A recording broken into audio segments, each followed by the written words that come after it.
All right, so today we're going to be talking about two major drug developments in the diabetic and weight loss worlds. One is Ozempic or semaglutide, and the other is Mounjaro, generic name tirzepatide. Will GLP agonists affect my body composition in a negative way? Great question. So, just to quickly differentiate the two drugs and their mechanisms of action, Ozempic is a pure GLP-1 glucagon-like peptide 1 agonist, whereas Mounjaro or tirzepatide is a dual incretin, which means that it mimics both activity of GLP-1 and GIP, which is glucose-dependent insulinotropic polypeptide. I've seen negative changes in body composition with very few people, but it's also been qualified like this. So if we have a DEXA scan or a body scan that basically looks at bone density, lean tissue, and fat tissue, across the board with Ozempic, I would say the average ratio of fat loss to muscle loss was about 3 to 1. So meaning that if someone lost 3 pounds of fat tissue, they would lose about 1 pound of lean tissue. Now, to qualify that quickly, a loss of lean tissue on a DEXA scan does not correlate necessarily to a loss of actual strength or the functional utility of that muscle.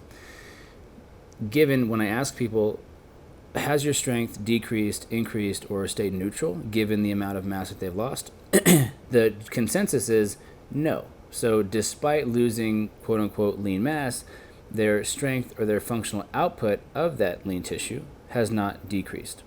So even if they've lost lean mass and fat mass and reduced their body weight in general by 20 or 30 pounds, they are still pound for pound stronger than they were before losing that weight. Are GLP agonists safe to use if I have high blood pressure or low blood pressure? Can you speak on those? Yeah, so I would say if it's untreated, out of control high blood pressure, that because of the sympathomimetic nature of these drugs, meaning that they increase your sympathetic nervous system activity, there stands chance to increase blood pressure with the heart rate in general also.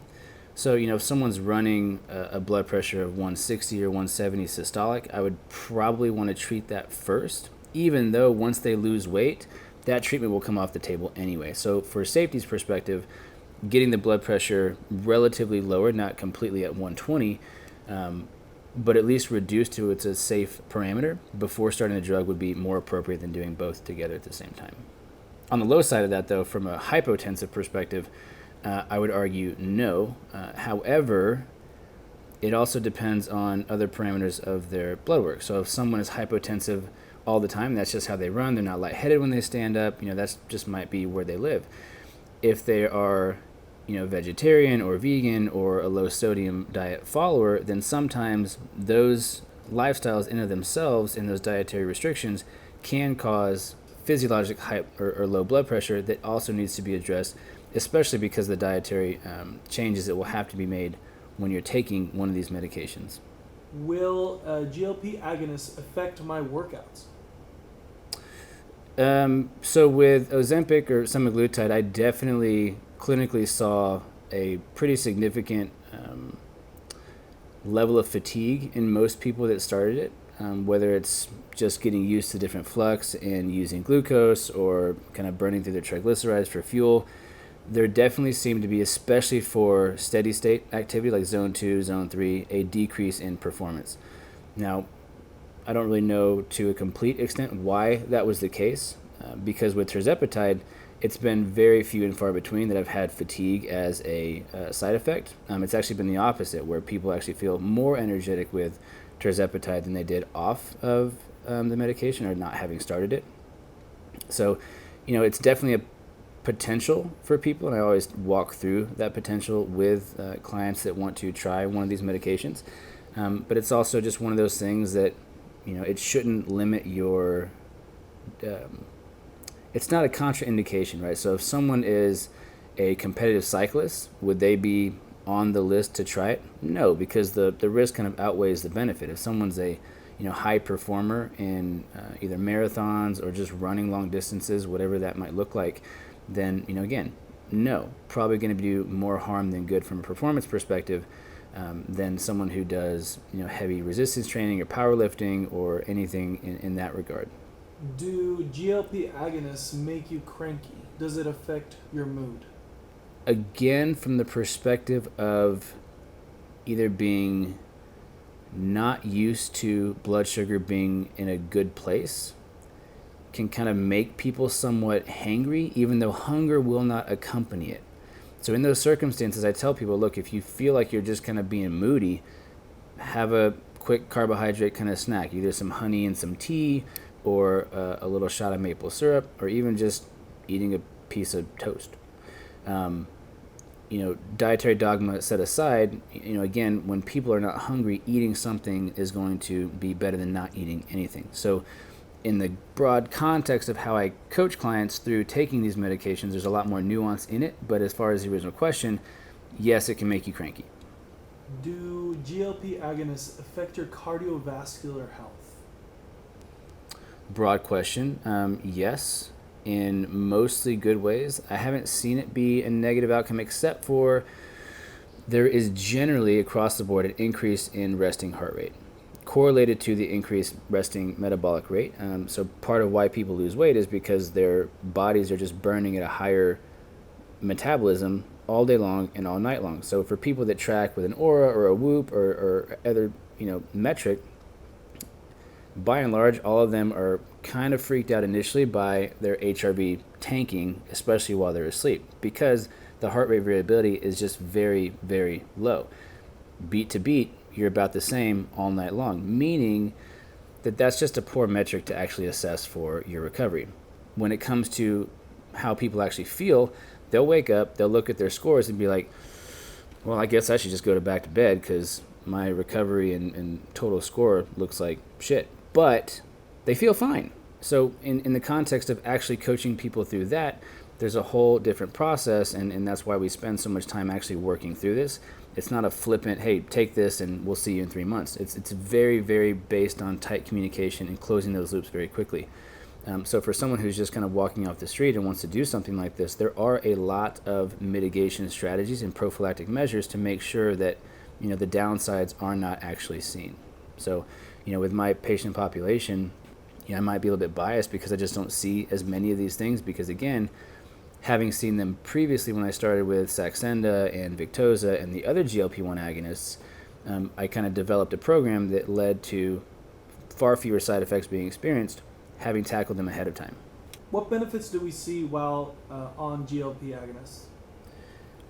So across the board, especially when people are actually obese or have type 2 diabetes, generally every indicator that we're worried about as far as cardiovascular health improves. Their lipid metrics, so their LDL cholesterol, their LDL particle number, or even their ApoB numbers, triglycerides go, I literally had a client this week drop their triglyceride numbers from 868 to less than 100 in 3 months. So there's a significant cardiometabolic improvement that happens there, across from the anthropometric changes that someone has from losing their visceral fat mass, their subcutaneous fat mass, just having a lighter frame. So orthopedically, they get benefit from that too.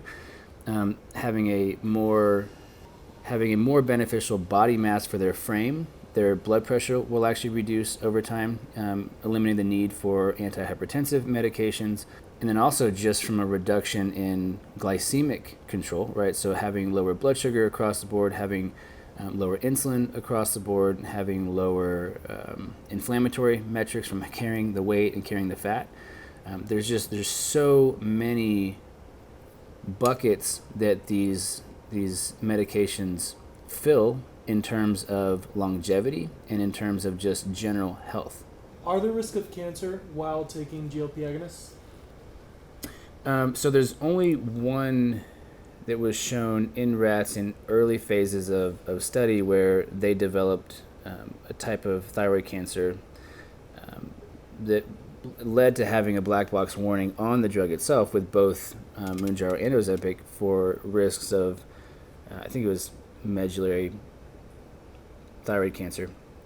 But it was actually never replicated in people. So across the clinical trials using Ozempic and tirzepatide, in Mounjaro, there were no cases of thyroid cancer developed that were associated with the drug itself. Part of this was hypothesized to be due to the amount of GLP-1 receptors that the mice have on their thyroid glands that we just don't as humans. So it's a critical juncture there in species-specific study. But to completely answer the question, no increased risk in cancer that's been seen, at least so far. Are there any repercussions for brain health while using GLP agonists? Interestingly enough, so going again back to more of a whole systems physiology approach, anything that lowers on average blood sugar exposure in the brain itself is going to have a longevity benefit because of lower insulin or because of higher insulin sensitivity first and foremost, but also the overexposure of glucose and caloric intake in general lead to excessive reactive oxygen species in the mitochondria, which generally kind of promote neurodegenerative disease later on in life. So anything we can do to improve oxygen delivery to the brain, which is more along the fixing the blood pressure issues and the cardiometabolic stress, as well as improving insulin sensitivity in the brain and kind of augmenting the ability for the mitochondria to use glucose for fuel alongside fatty acids as well, is going to net benefit the brain. The GLP-1 agonist class and the newer drugs coming out that have more mechanisms attached to it, like Mounjaro with the GIP, and a newer triple agonist that will also have glucagon, are actually being investigated for prevention and also treatment of Alzheimer's and different forms of dementia soon. So definitely some good stuff coming out in the field from that perspective. Will my diet change? Will my cravings change? What does my everyday eating lifestyle look like? Yeah, so when people first start, there's pretty quickly a significant reduction in appetite, almost to the point where you just don't ever think about food. You look at food, you don't want it. Part of that is, I think, a net benefit, but eventually it can start to feed into some of the conversation around lean mass loss and hair loss and skin changes too. So, in our practice, what we promote is a nutritional consult that will then walk through how to phase in different nutritional strategies to mitigate lean mass loss and to promote connective tissue and other matters for resiliency as far as the musculoskeletal system is concerned.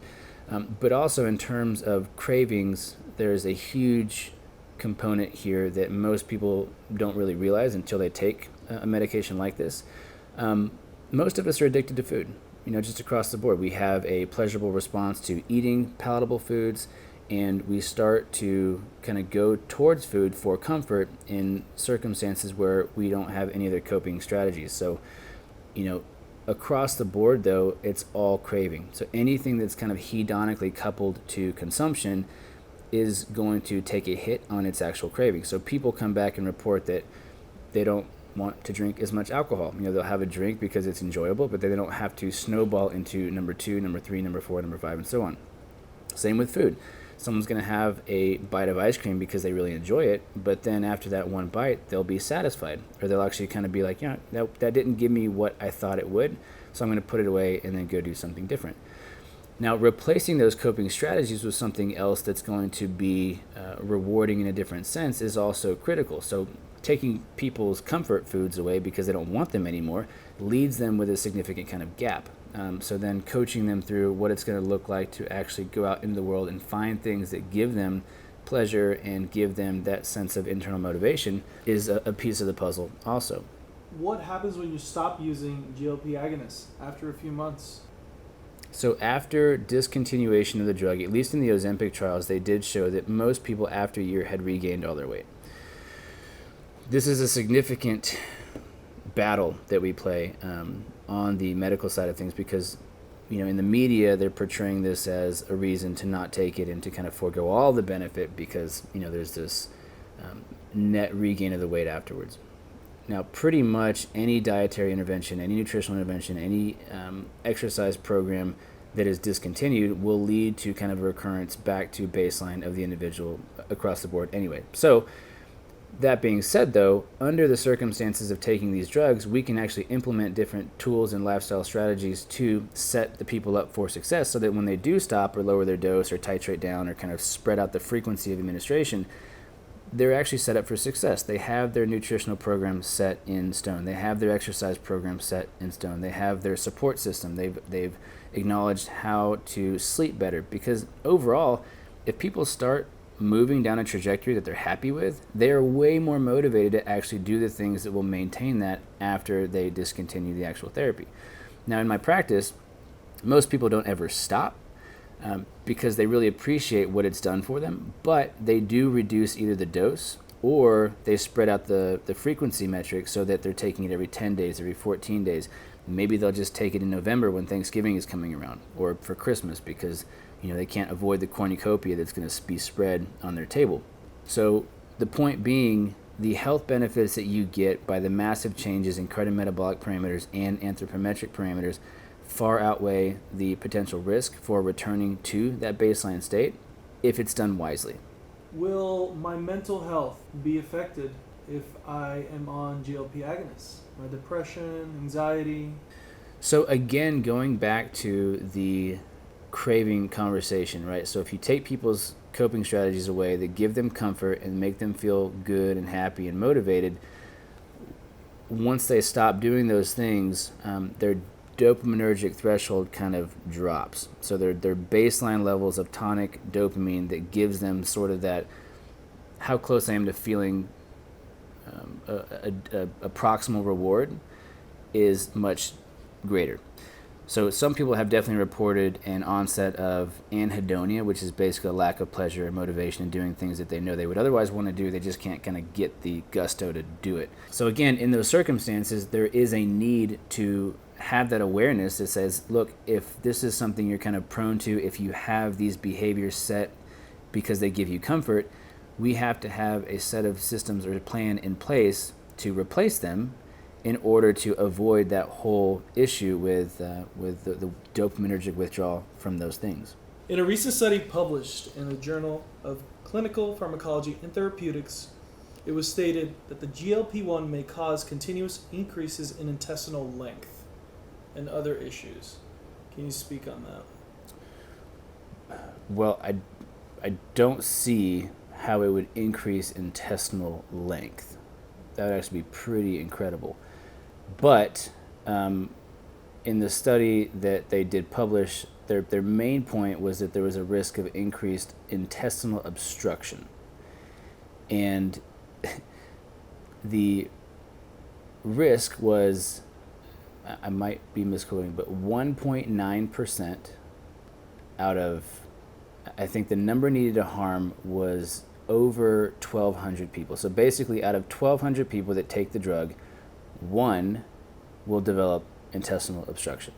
Now, for that one person, that's significant, but from a clinical perspective, it is widely insignificant. Not only that, but the patient populations that were studied were all the ones that were, obese and diabetic and had a number of different confounding variables that, definitely could have led to that one person developing intestinal obstruction. Now, they tried to control for all those things, but you can't. That being said, is it a real risk to look out for? Of course, especially because constipation and other gastrointestinal side effects occur with these drugs.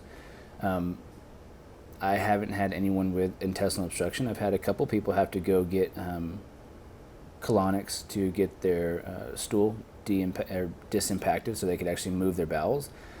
But again, that's kind of led to using mitigation and prophylactic strategies to make sure that the GI system doesn't slow down too much. Another really important consideration is that the effect on gastric emptying and intestinal transit slowing time is actually reduced as you use the medication.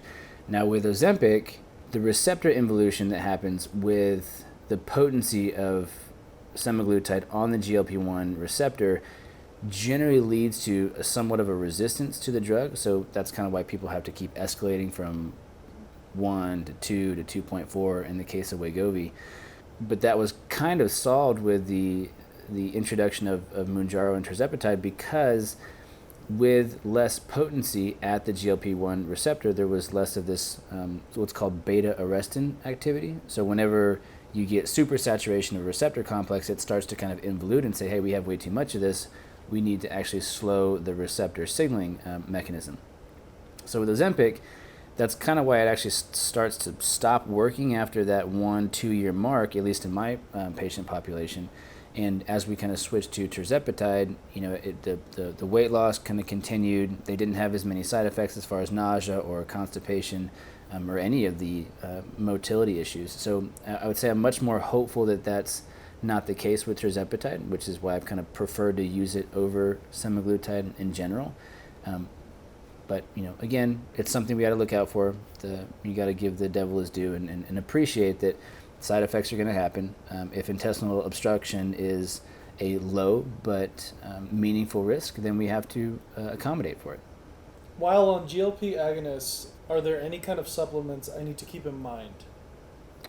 Well, the first thing to keep in mind with any oral medication or supplement regime on this drug class, again, going back to the gastric emptying and the intestinal motility, is that it's slowed. So especially if you're taking like a thyroid medication or something that's sensitive to time in the tank, essentially, you've got to be aware, especially like with birth control. It's actually in the packet that if you take birth control, you should probably use a different or adjunctive method of contraception to make sure that you're going to have protection in that sense, because the concentrations from the pill might not be high enough to actually get what you need it to do.